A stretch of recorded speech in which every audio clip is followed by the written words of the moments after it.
Hey Shub, welcome to the show. It's great to have you on as our first F1 guest. So, Shub, why don't you tell us a little bit about your journey to F1? Hey Mark, thanks for having me. The journey really started when I was 13 years old. Having watched that car, Alonso versus Hamilton 2007 season, going through Rouge and at 250 kilometers an hour, and the kid in me just started asking, how can that be possible? Because that looked mighty impressive to me even as a kid. And that curiosity kind of led me to try and explore the word aerodynamics. And then I was fascinated by it because I couldn't understand it at all. The harder I tried, the worse it got. And that kind of led me on this whole journey of aerospace engineering, having that aspiration of someday working in Formula One. Um, you know, with a little bit of help from the internet and talking to a couple of people from the industry like William Toit and Peter Winsor, I was able to try and put together a pathway through which I could kind of upskill myself, and that led me to a master's in Italy in racing car design.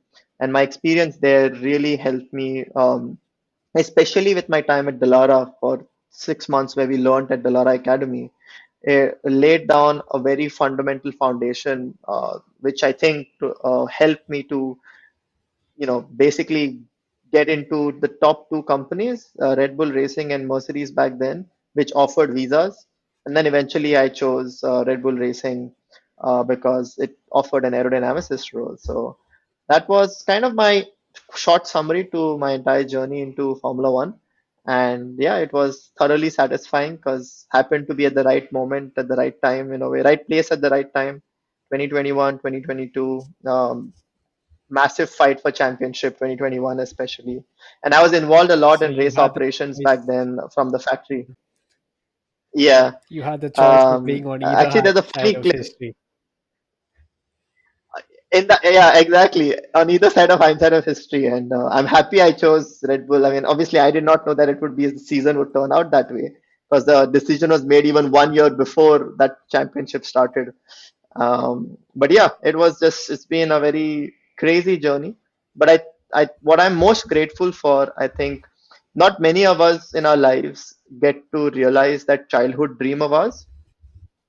And I think what I will always be grateful for is that I got that opportunity to work towards that dream, and to even realize that dream at a very young age. So that's what I'm really most grateful about, and the people that I've met on Yeah, that journey. yeah. So, what did you do at Red Bull? So, what did your tasks look like? So I had tasks which basically mostly aero. So we would draw different concepts. So it's an aero development role. So we would draw concepts on race cars for the 2022 cars. It was very early stage development on the 2022 car, which was absolutely crazy because you can imagine that new regulations, people are trying new crazy concepts all the time, and it was just a lot of drawing your ideas, drawing your seniors' ideas, trying to build upon an idea which looked better slowly, incrementally. And then on the weekends, it would just be race weekends. I think I just missed one race weekend between in the entire 2021 season after the Monaco race. So it would be flat out, to be honest. So it was a lot of hard work, and some very good weekends in 2021 because we would always have a small get together and a party whenever we won, and we won a couple of times in 2021. Yeah, Quite a few times. yeah. Yeah. So that's something I've actually been quite curious about because we have the trackside engineers at the track, but what do the guys back in the design office actually do during the race weekend? Um, well, it's usually calm. So there is trackside operations, obviously on the track, but there's also factory operations, right? Where there is like imagine the best way to look at it is like a mini theater, a big screen, like a race control, like a NASA rocket launch race control in a way. So there's a big screen with all onboard strategy, live strategy updates, and all of those bits which they show on their channels as well. And there's like a rows of which are strategy, then performance, car builds, in case anybody needs any help at the from the on the track side. So that's there. And then otherwise from the design side, I think there's manufacturing that goes on pretty much all the time. So that part of the factory is always churning out something or the other most of the times. But then the design space and the other departments are mostly like chill, other than the few young graduates like us who make life our work at that point and keep working on some concepts or something like that. So I remember on Saturdays I would come in, I would spend because I would be working volunteering and working on the race weekend factory side. I would just use the morning to come and draw something. I would come and draw something, and then I would go to the race weekend race operations. Then once the race is over, you submitted that design for CFD run, so you would come back and check the CFD run and take that back home in a way. So yeah, but most of them are just like living life, having weekends. Yeah. And did y'all ever have the option to go to the track and be with the trackside team? So back in my days, I think Red Bull had a very nice. They had like bespoken internal rule in a way that if it's your part on the car, then you get to travel to that race. Yeah. So as I was, back then when I was working at Red Bull, there was this policy of being able to go trackside if you put up a major upgrade on the car. So I did happen to get the opportunity to go for a couple of them, namely Silverstone and Monza. But I think now with the cost cap, I don't know if that policy still exists within them, because obviously that comes out of the team's budget. So cost cap has kind of might have killed that policy. But it used to be there, and to the point where people used to put parts in the bags of the people. So if I would actually carry the part in my bag if required in my baggage, in like a fragile baggage, and actually deliver that part to the team when Yeah. you got there. So that has also Yeah, happened in the I've heard past, I about that, remember. but I I've had heard no some idea it crazy was stories actually of done. parts delivery. Yeah. Yeah, but that's a great Yeah, way to yeah, there was motivate some. people within the team, though. Yeah, put a part on the car and you'll be at the track. Those are Yeah, I some. mean, at least within Red Bull, yeah, within Red Bull, there was a culture of recognizing your work, I think. So even the way Yeah, their central system is that everybody gets to see everybody's work. And whenever there are some good numbers that pop out on somebody's development, um, you know, everybody sees it from your manager to the chief aerodynamicist of your group and of others group. So you would go in the canteen to eat or grab coffee, and people would just be like, "Hey, I saw your run, some really cool numbers, man, good job." So you would get to hear that a lot, like as if it made the whole place not just competitive but also to strive better, like to keep doing better. But it also had its demerits in a way, like if for example, the floor guys, right, like in these regulations, the floor, if you moved some 1 you would get some big gains, and the front and the rear groups would yeah, try desperately hard to get the same equivalent gains as well. So um, it has the both ups and downs, but I think what was good at Red Bull was that there were no hierarchical structures. So yeah, it was very open for me to go to Adrian or me to go to Enrico or any of these big leads and heads of the technical department back then. And yeah, so it was, you could always go and speak to anybody of any position very, very freely, as long as you were respectful in the way you went about it. So yeah, that was the coolest part about one of the coolest part of working at Red Bull. They really lived that culture. Yeah. Yeah, yeah, honestly that sounds like the best kind of team culture you could have. Seems very healthy. You mentioned the cost cap. Now obviously looking at it from the outside, like from the overall team's perspective, it's made F1 more competitive. But would you say that it's also made life harder for the people actually working in F1? Because as you said, the whole if your part is on the car, you get to go to the track. All these small bonuses, it's not really possible anymore.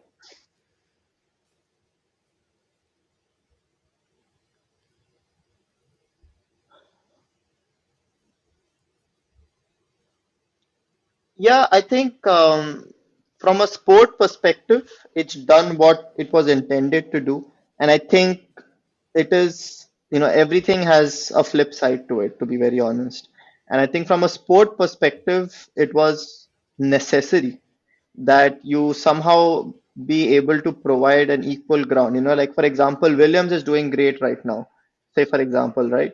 And maybe Yeah, they can get land up a sponsorship deals, which can push them towards that 250 million, 200 million a year kind of budget. And right now they're working at 100 million a year budget, let's say, right? So I think yeah, before cost cap, Mercedes, Red Bull, and Ferrari used to do 500, 600 million.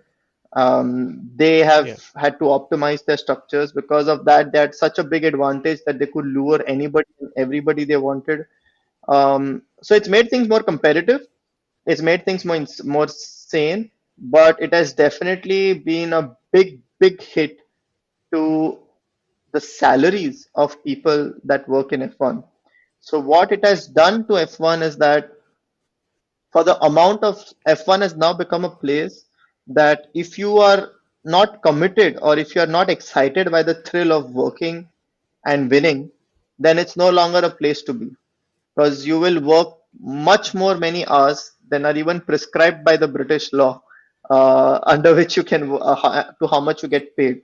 And I'm not just talking about junior yeah, positions. Huh? I'm also talking about like yeah, yeah, senior engineer positions and stuff like that. These guys work much, you can be a senior technical guy at a Bentley or some other automotive company, have a chill life and get paid even more in some cases, and work in F1 and get probably the equal salary working twice as hard. But so that's why I say that F1 is really now become a place for people who are invested in motorsports, and it's yeah, not as much as you think.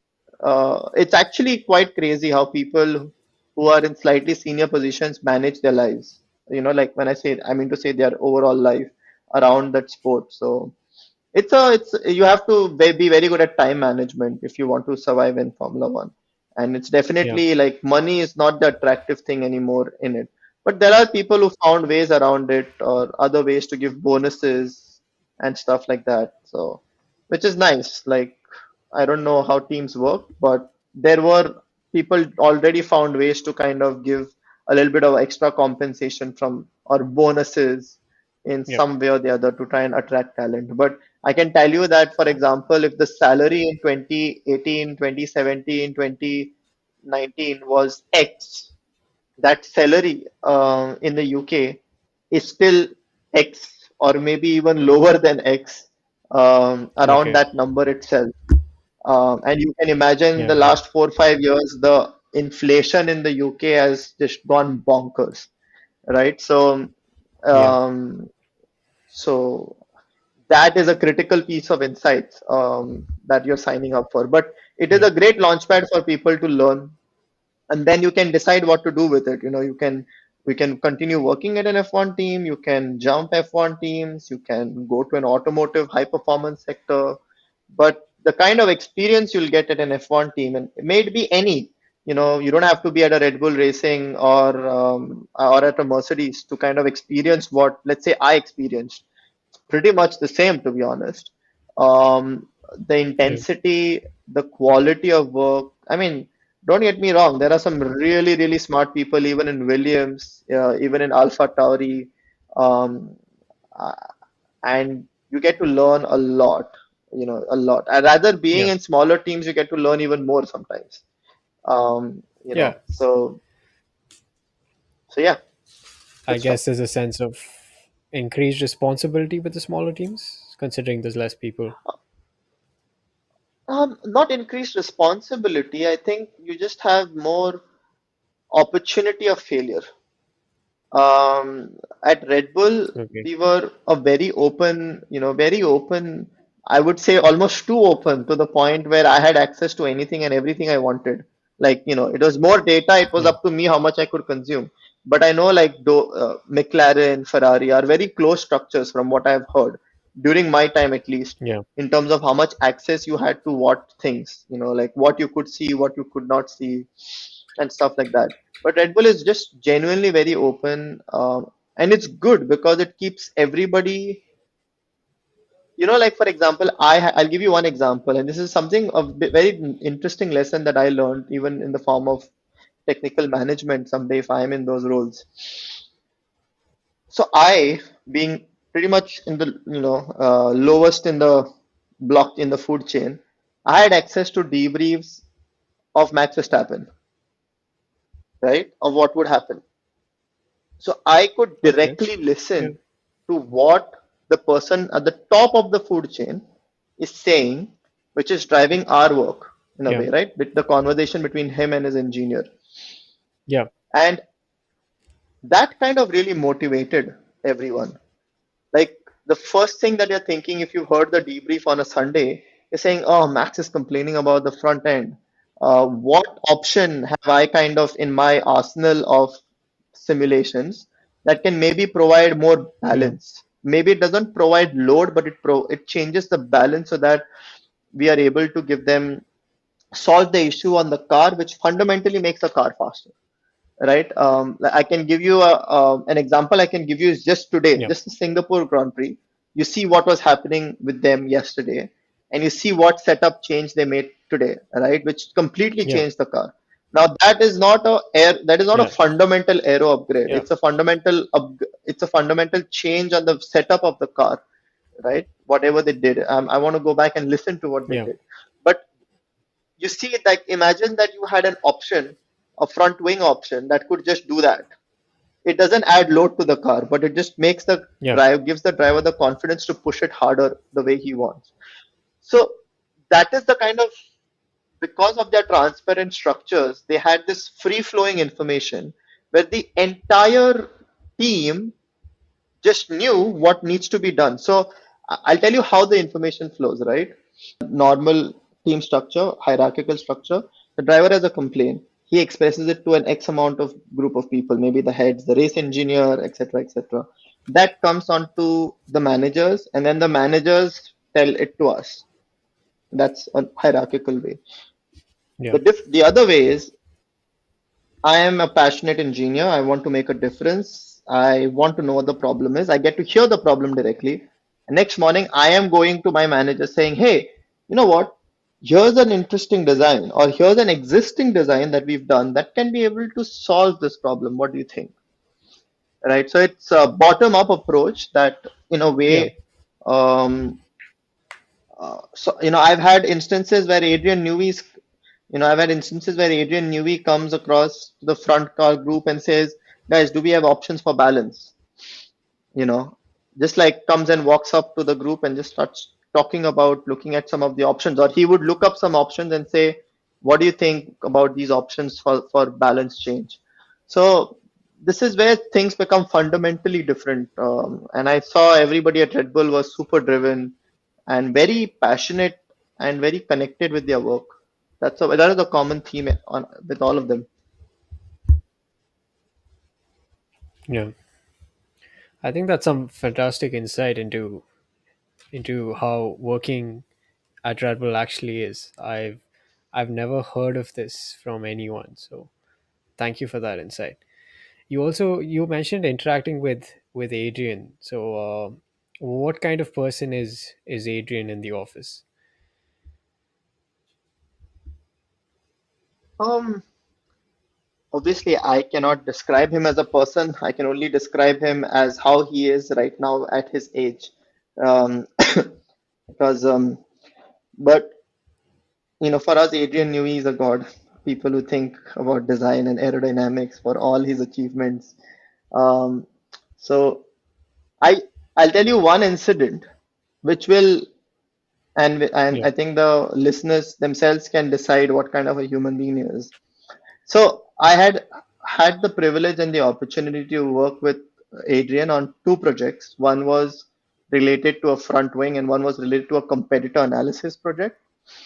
And in both, we had I had a couple of interactions with him, got to present some stuff, and talk to him about some stuff as well, which was an honor for me. But when I was leaving Red Bull, I obviously took his book, the How to Build a Race Car book, and I said, okay, I want to get autograph from the guy who wrote it. It's like the most famous guy.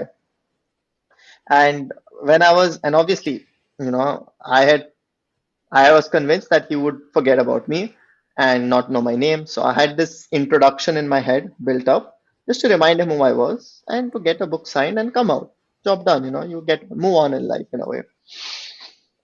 So I went, knocked on his door. First thing that was shocking to me was he remembered my name. He literally said, "Yes, Shub, how can I? I heard you're leaving us." And that was like, oof, that made me blank out. So everything I had prepared, I just blanked out at that point. I'm like, is Yeah. this real? Like, did he just say what he said? And I just like walked in like a penguin. And then what eventually happened was he said, sit down. I just told him that I would, get to get an autograph from the book. And he's like, oh, no worries, have a seat. So he made me sit down, spoke to me for like 2, 3 minutes. And then he actually opened the book and wrote a letter. He could have just like signed it off and given it back to me, but he actually Yeah. wrote like 3, 4 lines, which were really, really nice. Signed it. He's a left-handed. It's the first time I realized he's left-handed, and closed it and had a quick chat with me for 5 minutes for what I am planning to do next, and wished me all the best for whatever I do next, and said goodbye. And it was, for me, I think a person of when somebody who can handle that level knowledge with humility, I think is the ultimate Yeah. expression of greatness, right? If you think about all the great Yeah. people whom I consider great, most of them have that common trait of having knowledge with humility. And the second characteristic which I think I learned from him when I was working and when I saw him working is, even having been the kind of person he is within the industry, he was extremely open to even listening to ideas from a person like me, who was a nobody in that case. Yeah. Compared to him, I'm Yeah. basically a nobody. But he had the Yeah. patience to listen to my ideas and comment upon it, and comment on it with grace, with compassion. Yeah. And I think that is something that a lot of us lack, and a lot of us have to learn that, handling, being able to listen to ideas with compassion is a very rare quality. And I think these are the two things that really, really stood out for me: knowledge with humility, and knowledge with compassion. And you could be a nobody and Yeah. still have a very decent conversation with him. Yeah. I think I think that's great actually, like both within the team and just Adrian as a person. Just that you're willing to listen to everybody's ideas. You never know where the next great idea is gonna come from. So that's that's a Yeah. great interaction. And what about Christian Horner? Or what kind of boss was he? I never really spoke much to Christian except for once. But Christian always gave me this energy of, you can almost say it like being the bull of Red Bull in a way.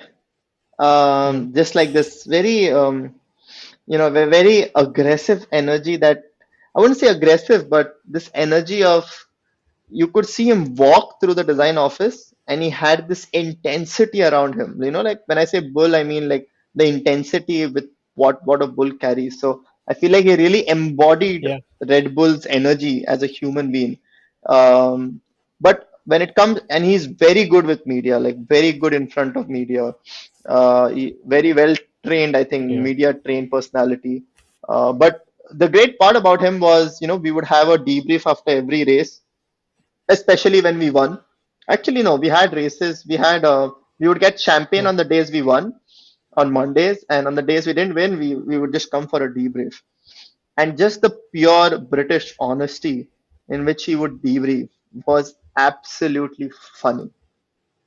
Like he would tell you, and imagine I'm talking about 2021 and 2022, where there was a lot of things to talk Yeah. about, to backfire, to hit one, a lot of wild things, to be honest. And this is r- brute honesty Yeah. with his with the British topping on it was insanely funny. Like he would crack everybody open. Like even though it was a serious environment, the way he would just debrief us would crack Yeah. all of us up. And I think that was the one thing that, and very open to questions. So, after every race, he would just like take questions from anybody and everybody. And I think as a leader, in that Yeah. way, he succeeded. He did quite well in those years. Yeah. So, a couple of things to learn from his style of leadership as well. Yeah. You said you worked on the 2022 car. Was there a sort of quiet confidence that y'all would be competitive in 2022? Like, did you all know when y'all were designing the car how competitive y'all were gonna be? Everybody was pissing themselves in the pants, I would say, with the 2022 car. So it's a funny story, right? Yeah. We didn't actually think we were going to be competitive because we started the development so late.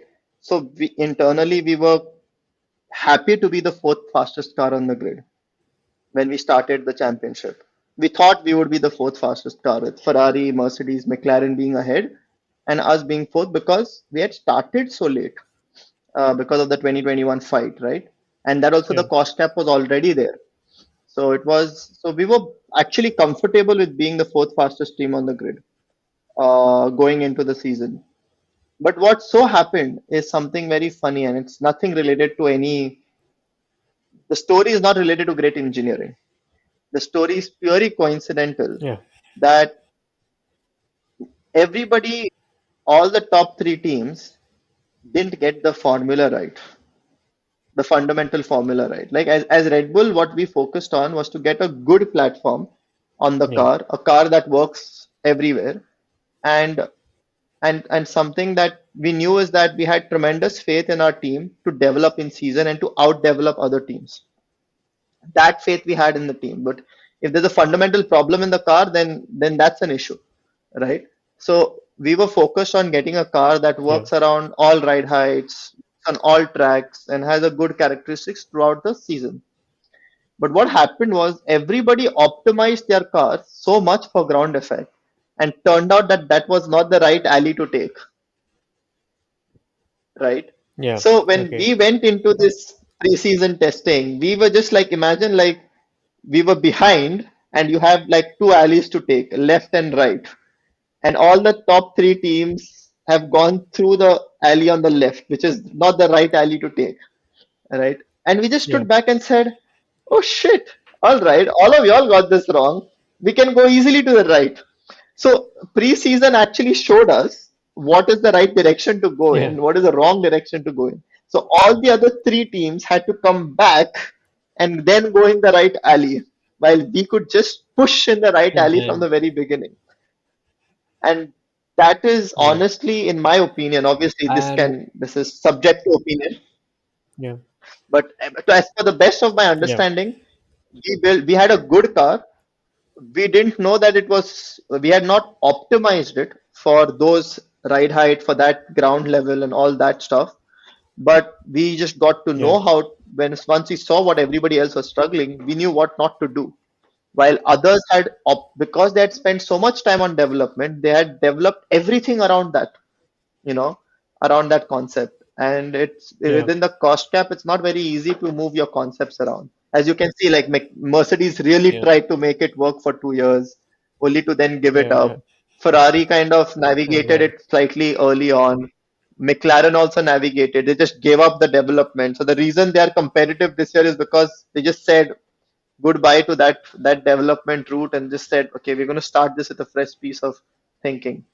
So so yeah, that is honestly I feel what led to our competitiveness. In a very strange way, we got a head start because we didn't get a head start. A disclaimer that taking no credit away Yeah. to the crazy work that everybody put in at Red Bull to then make it a successful season for us, you know. Yeah. Yeah. Like I was saying, what was the initial reaction to Mercedes' zero pod? What did you all think when you all first saw it at testing? I think we were damn scared because nobody thought about it at Red Bull back then.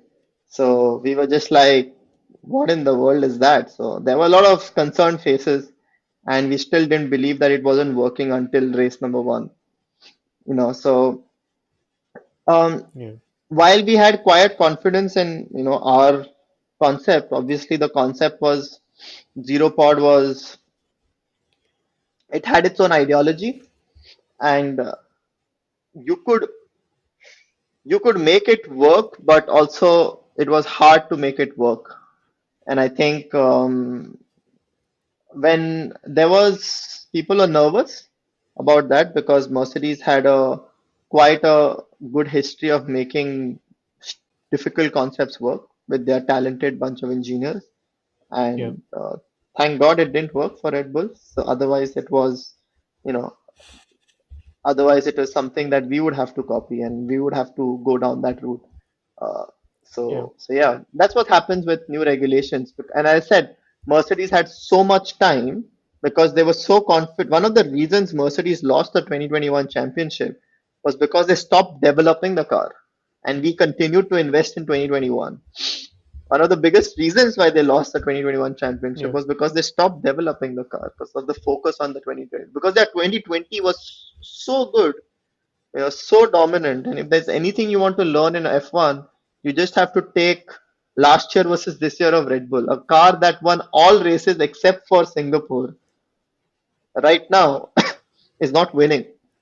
You know, Struggling to be, is yeah. struggling. Is It's the struggling. fourth fastest, third fastest car. Exactly, right? And that's what Yeah. shows you what crazy level of intent. And it's not like they've gone Yeah. backwards. It's just that others have ran harder in Yeah. a way, and they've kind of hit a ceiling. Yeah. So that's what Formula One is. Yeah. How much of an impact do you think, Red Bull's lack of wind tunnel time and CFD testing has had on this year's performance, being the team that won the world championship, and on top of that, they also have the cost cap penalty. Um, well, I would say that, in my opinion, of course, it's something that has a detrimental effect because if you have more time, you have more uh, development to do. But you work around that, you work around those rules of engagement in a way. Like, for example, I heard a statement of Toto Wolff that we are happy to be the fourth fastest team because it gives them an advantage to develop the 2026 car with the time in the 2025. So they are happy to be the fourth fastest team this year because you can start the development of the 2026 from 1st of January, right? Yeah. So 1st of January 2025. So obviously it does help. Yeah. But the way the way that you then have to work is I remember that there were certain days where you had to be very careful in how many CFD runs that you would do. And but there are ways to get around it. I mean, at least during my time when I say around it, I don't mean like regulation wise. What I mean to say is you're in your Yeah. design approach wise. So you want to try and make slightly bigger changes. But that does leave scope of some, it does leave a scope of being vulnerable to some mistakes, I would say, but you have to make slightly bigger design changes. And when you go for your wind tunnel run, it has to be a slightly bigger upgrade. You cannot test every small or big, every small part on the car. So I remember that, when we Yeah. would do when the front car group would get the testing week, uh, we would combine certain upgrades to see their combined effect. So at least when I was there, and we did finish second in 2021 in constructors, most of the time it didn't have a huge impact. Let's say that there was an impact which kind of Yeah. sometimes Okay. told you you have X number of runs that you can do this week, or one run per Yeah. engineer per day, in a way, which is more than enough. Like drawing a good part with the right amount of thought put into it takes you at least a day, you know. So they would kind of put some restrictions. So it's like a life counter in a way, that you have this many runs available this week, and they Okay. distribute those runs, and then you kind of manage with your senior as to how to use that quota. So it's an impact, but it's not a game changer Okay. effect impact in a way. But obviously, if you are a Williams or a Okay. Haas, you just can throw more resources at it. So now what that does is, if you are a big team, you will critically think how many people you want to hire, because you don't have a job for them, even if you hire more people, right? But if you Yeah. are a smaller team like Williams or Haas, Yeah. Yeah. you have more hours. You will actually hire more people, maybe, or one or two engineers extra in every department, because you Yep. have the hours to put more resources on it. So it has an impact on resources and resource management as well. So indirectly, that's also acting as a, let's say, bringing the grid more together. Yeah, absolutely. Yeah. Shub, you were at Red Bull for the 2021 season. So behind the scenes, what was the mood like leading up to Abu Dhabi 2021? Um, well, I mean, the mathematics of it was quite clear. You know, we had to win the race, and we didn't have the strongest package for that track in a way. So we were on the back foot. We needed some luck. That was the honest assessment, which was the reality. And the mood was optimistic. The mood was optimistic. People are excited to be in a championship fight. And I think the math of it was quite simple, that this has to happen, and our aim was to win the race at any, that was the approach we had in going into that last race. And what happened later on was, obviously, it wasn't, in my opinion. I always say that my end statement of that entire season was two things. One, it doesn't take away anything from Max Verstappen, because we all know how good he is, especially having considered the last two seasons. But that year, I felt like Lewis deserved to win that race, but Max deserved to win that championship, because I almost feel like that was Yeah. Lewis in one of his peak seasons. That was Lewis at his peak almost, or near his peak, you can say. And for a kid of Max's caliber to be that consistent, for a team of Red Bull Racing's nature who had not fought for championships, fighting for championship is not just a driver thing. A team has to evolve around a championship winning team. And we know how good Mercedes was as a, they called it like a perfectly oiled machine, literally. Their operations and their strategy was so spot on every single time that it was just not beating the driver. Beating that team also took a lot of effort and a lot of teamwork to give Max that car and that opportunity of fighting for that championship. And um, Lewis in his prime did not make a single mistake, just like how Max drives these days, absolutely flawlessly, no mistakes, is on it every single time. I think to beat a Lewis Hamilton or to match him at that level is, in what my opinion, makes Max Verstappen of 2021 a deserving world champion. Yeah. So that was my personal opinion on that. Yeah. Thanks a lot for coming on the show, Shub. There's definitely a lot that I learned from you today. Definitely a lot of things that I'm sure there's not a lot of people who could tell you about Red Bull and F1 in general. So thanks for taking the time out to be here. Really appreciate it. Thank you for having me, Mark. And yeah, hopefully this message reaches out to more of your audience. And I would like to encourage all your young audiences to say that F1 is not just a dream. It's possible if you put in the hard work. And please be ready for if you ever want to be in F1. There's one piece of advice that William Toyd gave me when I was very young.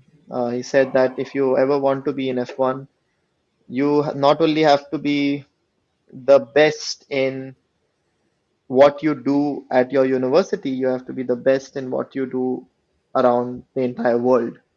And that is the level that you need to think of when you're if you're being serious.